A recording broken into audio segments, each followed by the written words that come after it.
Powered by the Montana Television Network. This is the 10 o'clock news on Q2, Montana's news leader.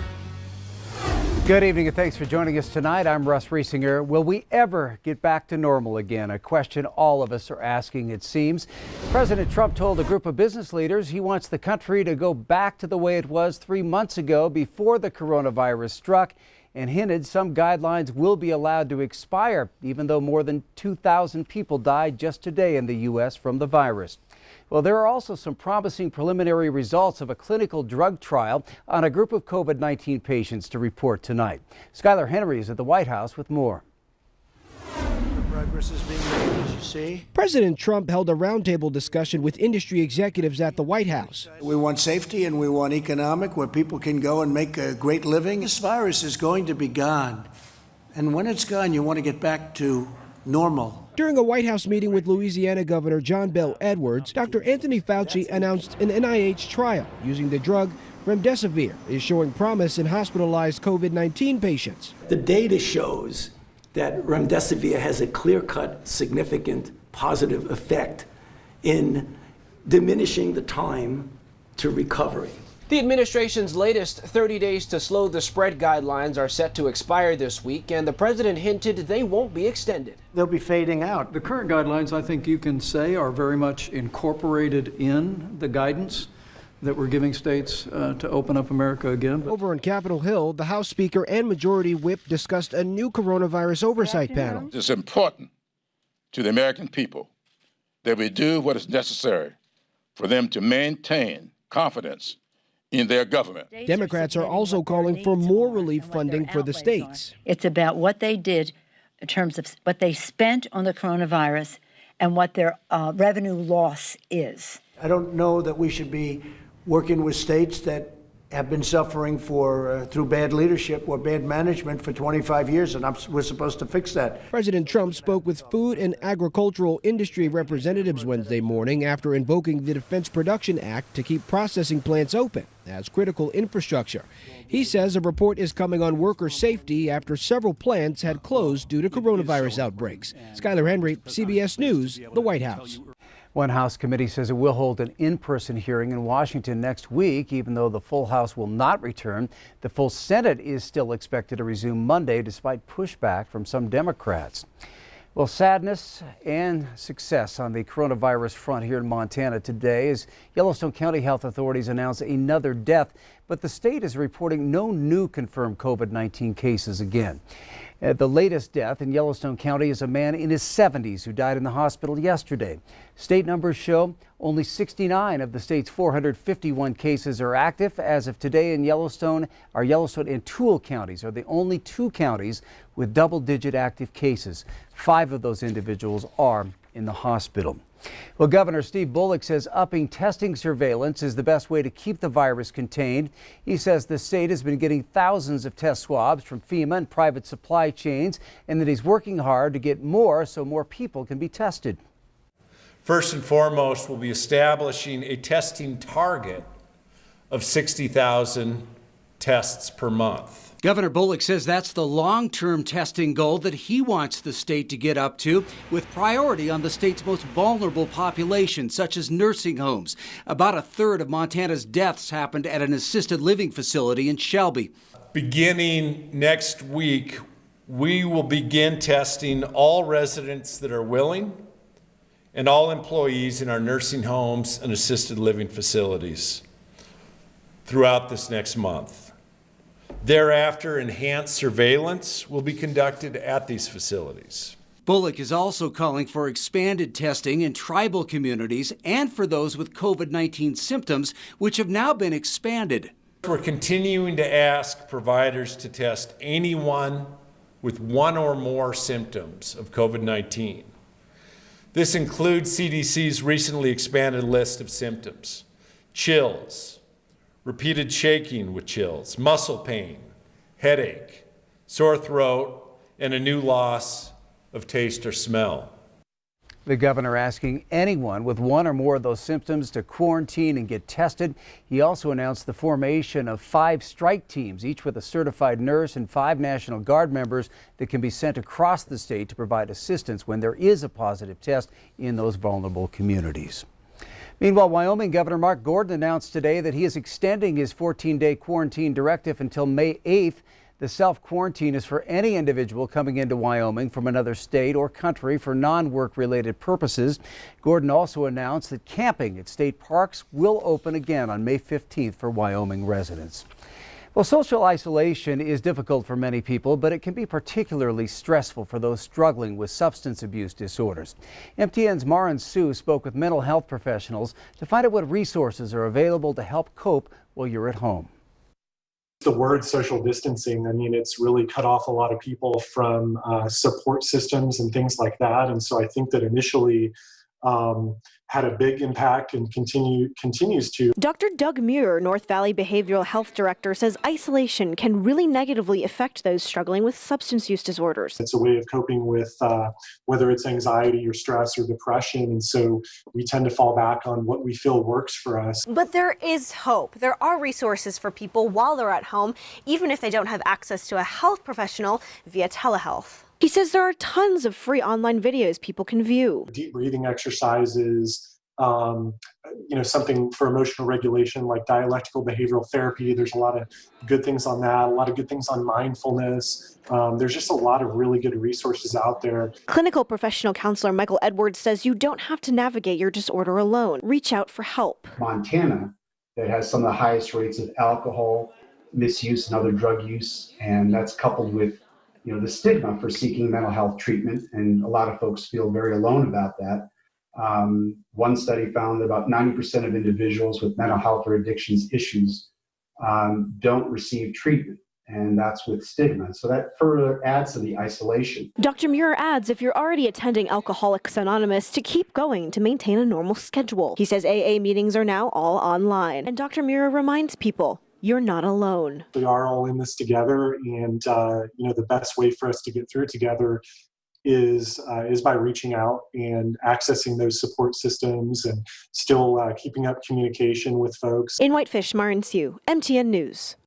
Both Dr. Muir and Edwards say if you're struggling with any sort of addiction or mental health disorder, reach out to a professional for help. Well, among some of the hardest impacted from the pandemic are families with school-aged children. But School District 2 has a plan to bridge any learning gaps children may have experienced since classrooms went to distance learning. Tonight, Q2's Andrea Lutz reports how federal dollars will be used to do that. As school officials continue to grip with the reality of the impact of the coronavirus, there is help in sight. Our whole business is number one is the safety of our staff and our students first. Superintendent Greg Upham with School District 2 says as a part of the Federal CARES Act stimulus package, the district will get roughly $3.2 million to spend on ways to bounce back from the impacts of the virus. We're going to have to put plexiglass up in the counters. It's going to allow us to take safety measures that we probably wouldn't have been able to take before with any infrastructure upgrades. It allows us to go after additional cleaning supplies. It could allow us to go after additional people. But beyond that, Upham has another concern. We have families that are working full time and coming home and trying to teach multi-age children in the home. That's been probably in my conversations with our families, that's been the greatest challenge. So the stimulus funds will allow the district to take a 2-phase approach, starting a summer boost program with face-to-face instruction. Then next fall, offer additional support in the school day. Some of our students do fine with independent learning, and they're doing fine. But then our students that struggle really concern me because the majority of our students that struggle academically are not independent learners. It's not like you can put a Chromebook in front of them and say, okay, here's what we're going to do. Or the funding was designed for us to adjust to the overages that we're seeing or the challenges that we're seeing with the virus. So here's the rebound rundown. The district will get roughly $3.2 million in federal dollars to be used for additional cleaning, hiring, and ways to keep staff and students safe. The district also plans to open a 2-tier approach for summer and fall instruction to help bridge the learning gap by staying home. In Billings, Andrea Lutz, MTN News. All right, thanks, Andrea. And as for the district's $4 million deficit, Upham says the levy slated for May has been tentatively moved to July. Superintendent Greg Upham also responding to concerns about the revised graduation ceremony. He says he hears and understands parents and students' frustrations. In a Facebook Live video today, Upham said safety is behind the decision to keep family and friends out of the ceremony. He is now working with high school building principals to weigh all the options and take feedback. If group gathering restrictions are relaxed across the state, the plan could be changed to allow people inside the ceremonies. Upham's main concern is sanitizing the auditorium between each ceremony of 10 graduates if family members are allowed in. Trust me, I hear you. So we're looking at everything we can look at and still make sure that we maintain the directives. And overall, really, at the end of the day, it's a safety for everyone. Upham says the district is working up a calendar containing major dates for the end of the school year, and administrators are working on plans so parents can retrieve their students' belongings in their school buildings. The Billings Symphony Orchestra has canceled or rescheduled 3 concerts after the governor's stay-at-home order. To make up for lost ticket revenue, the Symphony is shifting one of its concerts to play out virtually next week. The annual benefit for the Symphony is titled Who Cares and will feature Latin music provided by the band John Roberts, Ipan Blanco. The musicians will gather in a socially distanced way to live stream a concert starting Tuesday at 5 p.m. During the live stream on the Symphony's Facebook and YouTube pages, there will be an option for people to make donations. And that's our fundraiser, to be able to pay for a lot of the other outreaches and activities that we do throughout the year in the hospitals and the schools and the nursing homes, and we haven't been able to go. And so we're actually putting programs together so that we can do some virtual things with our musicians to still get into those areas, but at the same time be ready to hit the ground running when we finally can go back. Well, during its time of lost concerts, the Symphony was still able to pay musicians their normal wage for the month of April. The Who Cares benefit for the Symphony is free for anyone to view online next Tuesday. All right, turning to Chief Forecaster Bob McGuire. And Bob, this summer-like heat wave may soon give way to some summer-like thunderstorms. Yeah, today was what we call the warm before the storm, and it was warm today, got up to 79 degrees. But let me show you out in western Montana, we did have some scattered rain showers there. This is the kind we were expecting, the non-severe thunderstorms. That's what we were expecting all day today, and that's the kind we had. Now tomorrow, look at this, a marginal risk of severe storms for west central and southwestern Montana. Back here east of the divide, we're looking at generally non-severe thunderstorms. How is this going to play out? Well, it looks like I think here in the Billings area, you'll probably see some scattered rain showers starting in the southwest, and then eventually by about maybe 5 o'clock, look at that, some big thunderstorms moving into the Billings area. So we'll continue to see these showers move in, and then eventually they'll move out. But we're still looking at some pretty good dose of rain, possibly maybe even a half an inch, a third of an inch, or something like that. We'll have more about that coming up in a few more minutes. Russ? All right, thank you, Bob. A disturbance leads to a police chase through Billings tonight, resulting in one person behind bars, another in the hospital. Around 7 o'clock tonight, Billings police responded to the area of 5th Street West and Clark for a call of someone that was beating another person in the back seat of what was described as a white Chevy truck. Officers located the vehicle, attempted a traffic stop at King Avenue East and Orchard, but the driver fled onto I-90 westbound, eventually turning around, heading eastbound again back towards Billings. The chase came to an end after MHP used a pit maneuver on the vehicle at 2nd Avenue North and North 19th Street. The driver, identified as Terry Slater of Lodgegrass, escaped on foot but was quickly apprehended by police. Slater will be charged with several counts of felony criminal endangerment and criminal possession of dangerous drugs. The victim of the suspected beating was transported to a local hospital. The Montana Department of Justice has hired its next statewide missing persons specialist. Brian Frost started in that position on Monday. Frost has worked for the department for more than 10 years, including 3.5 working on the State Criminal Justice Information Network and Missing Persons Clearinghouse. He's also provided missing persons training to law enforcement and the public. Frost replaces the first missing persons specialist, Misty LaPlante, who resigned last month. Frost says he wants to keep educating the public about the support that is available in missing persons cases. One of the things I really want to do is dispel that myth of we have a waiting period to report your loved one missing. And for us, you're going to talk to your friends, your family, you're going to try to find that loved one before you call law enforcement, and that's all perfectly reasonable. But just remember that there is no waiting period and that people should call right away if a loved one is missing.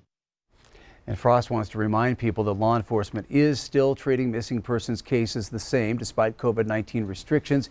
He said they have seen a number of missing youth reported in recent weeks, but many have been found safely. In an update tonight on the U.S. Navy warship named after the Magic City. Take a look at this cool time-lapse video shot from the USS Billings as it comes into dry dock. The ship is now going through a post-shakedown phase after months of testing and training.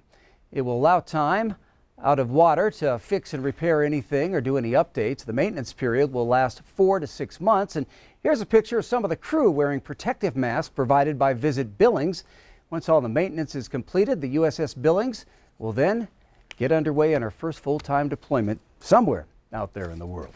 Still to come on tonight's 10 o'clock news, as the nation faces a meat shortage, Governor Bullock goes to bat for Montana's farmers and ranchers. We'll let you know what he's requesting in our Montana Ag Report.